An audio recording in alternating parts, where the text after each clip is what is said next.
Welcome to Wander Mode, a podcast that wanders through topics such as entrepreneurship, traveling, and mamahood. As a teacher turned entrepreneur and a mama to one, I am sharing my tips and tricks to maintain harmony in a multifaceted life. Let's wander.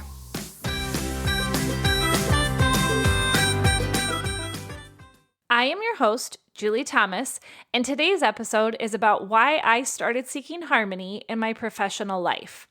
In the previous episode, I shared that I taught for 16 years. For the first 7 years, teaching was my sole profession. I dedicated many hours throughout the school year and the summer, fortunately and unfortunately, to honing my craft. I challenged myself to create and adapt my curriculum based on all of the needs of my students. And as technology changed, so did my practice. I shifted from having students completing assignments in turn-in bins and on paper to using technology instead, and all of these learning management systems that allowed us to share and receive assignments from the kids. I switched from communicating messages with families, primarily during conference time, to using more electronic methods that were more timely.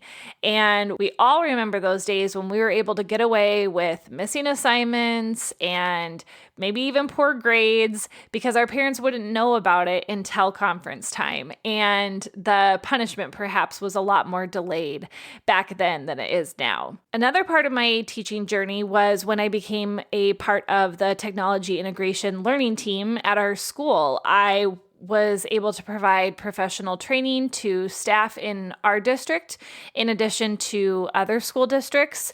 I presented with colleagues at state-run conferences, and I was even nominated as our building teacher of the year.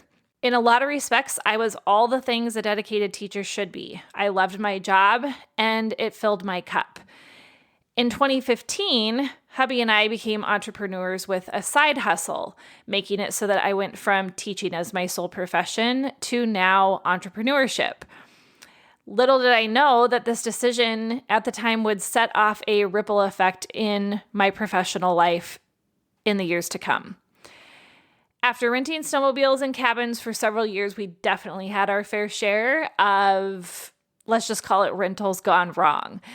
Experiences from holes in the wall causing cold air to freeze the pipes in the bathroom and not being able to flush the toilet, to uncomfortable rough furniture that was not relaxing after snowmobiling. Owners were doing a disservice to renters by supplying less than ideal lodging, even more so at this time than currently. And we were confident that we could offer the short-term rental community something better. So we set out to hire a local realtor and pursued purchasing a cabin in the West Yellowstone, Montana market. When a home came up in a neighborhood out there that is known as a rental community, we entered a bidding war, offered asking price, and requested that the cabin remain furnished. And the offer to keep the furnishings was really what ended up sealing the deal.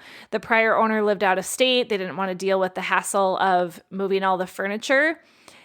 Although the home had been previously rented, the cabin vibe was dead upon arrival and needed revival. We refreshed the furniture and decorations and used the deck by adding a hot tub. The deck, fortunately, had already been wired to support the use of a hot tub in that space. The only thing we needed to add to the deck was reinforcements underneath in order to make sure that it was stable enough to support the weight of the hot tub once it had water in it. After 2 weeks of day in, day out work, I think we even did it over like a Christmas holiday break, we were off to the races. We listed it on VRBO and we kind of kept our fingers crossed and hoped for the best. Bookings started coming in, sometimes even bookings for stays that would be a year out. We received many positive reviews, and guests were pretty much thrilled that they were staying at a space that was accurately listed or described and that it was well stocked. Ben was responsible for the financial side of the rental, and I was in charge of guest management. We really found our rhythm and loved running a short-term rental side hustle. In 2017, another home in the same neighborhood popped up for sale, and we did not want to pass up the opportunity. So we purchased that home, put our stamp on it, and listed it on VRBO. Again, more positive reviews flowed in. We loved working with this new house that was part of our portfolio. It gave us increased access to new guests and personalities, and we were really loving the experience. Life was manageable. After startup, really, the homes only required a few hours of my time each week. So I taught full-time, Ben worked full-time in risk management, and we were working, traveling, entrepreneuring our life to the fullest. Life felt harmonious. Then the world got a little wonky, as it did for everyone. I was pregnant in February 2020, just before COVID hit here in the United States. I remember having a panic attack in April because I was thinking, how could we be having a baby during a global pandemic? Who does this? My classes had shifted from in-person to online, and we made the decision to live remotely at one of our cabins in Montana that wasn't being rented at the time to kind of have some mental and physical escape from the COVID reality, and especially being pregnant. And in those early days of COVID, if you were pregnant, you were considered to be at pretty high risk of contracting COVID. So we thought that this was the best decision.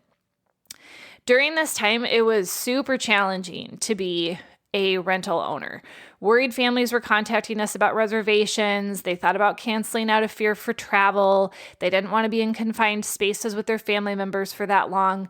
And we tried to be as accommodating as possible, but we also knew that we had bills that we needed to pay. There was a ton of stress around trying to do the right thing considering the situation. But just like everybody, we navigated the many ups and downs, and things kind of settled out eventually. The months rolled by, the entrepreneur side of our brains started rolling again, and we recognized an opportunity in the market. No one was purchasing homes, as I think just most people were feeling very uncertain about what the future would hold. We were the crazies who decided to take a risk by looking at homes in Sedona, Arizona. This location was prevalent in our minds because we had recently taken a trip from Phoenix to Sedona as we were down there earlier in the year for our IVF transfer procedure. Sedona's Red Rocks resonated deeply with us, and we hired a realtor to pursue purchasing a home. At the same time, the Hub's parents were also interested in expanding their rental portfolio, so we purchased 2 houses on the same street in a partnership. One home was a dual unit with a studio below and a 3-bedroom above, and the other house was a 4-bedroom home. The way we were able to stand these up together is that a month after giving birth via C-section, we made the most out of my maternity leave. I flew down there with my mother-in-law and the baby, and we worked on renovating the homes and improving them to the quality that we expect to see in our rentals. We gutted the 3-bedroom home to enhance the kitchen, the flooring, and the bathrooms.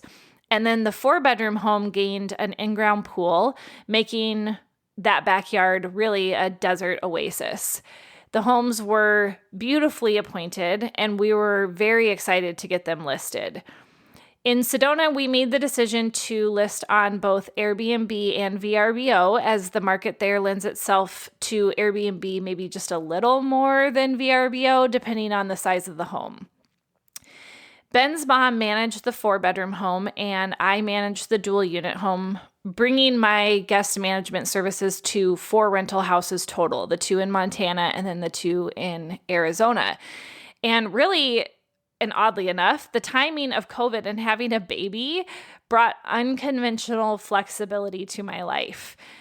Maternity leave and online learning freed me of the constraints of driving to and from a job and gave me perhaps some unrealistic control over my day-to-day life.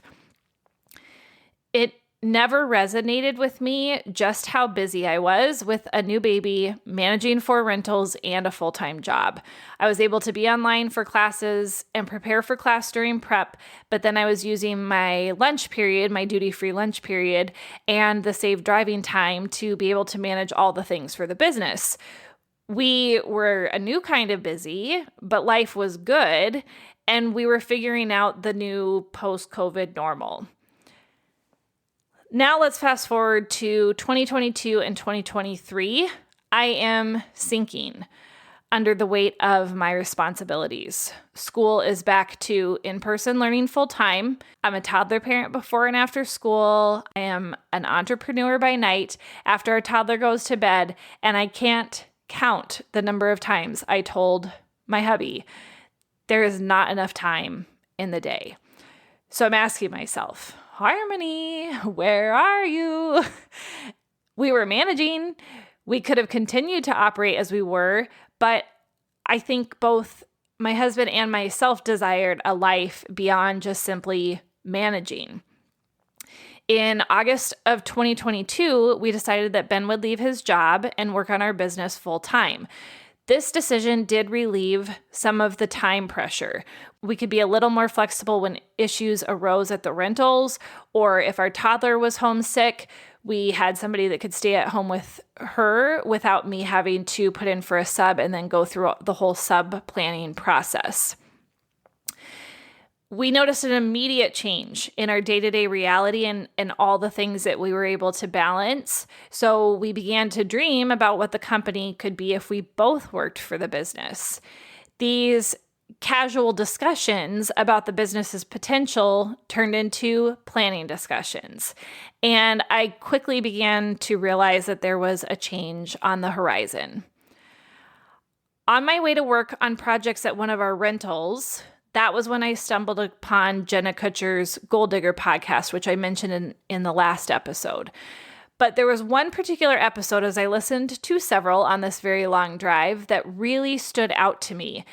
I listened to the one called Waiting for a Sign to Make a Big Career Change.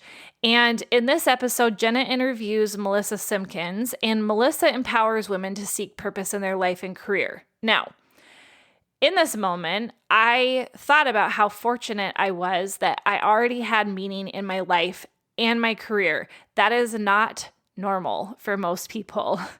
However, after listening to their advice, what I discovered is that my identity as a teacher could continue in a different capacity within our business.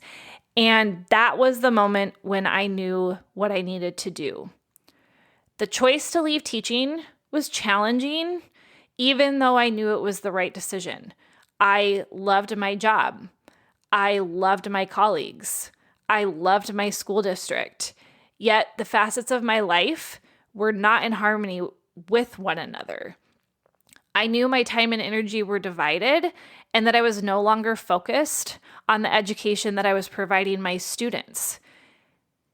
If I go back to 15 years ago, my philosophy was then, as it is now, that I would never allow myself to be an educator if I couldn't give it my all. Teaching is a job that requires patience, dedication, attention, and a daily desire to connect with kids. When it became clear that I couldn't direct 100% of my energy into being the teacher that I wanted, I made the tough decision to resign. It is still hard for me to actually say those words even today. Now, I am a full-time entrepreneur and a teacher, just in a different capacity. It is sad, it is terrifying, it is exciting, it is all the things.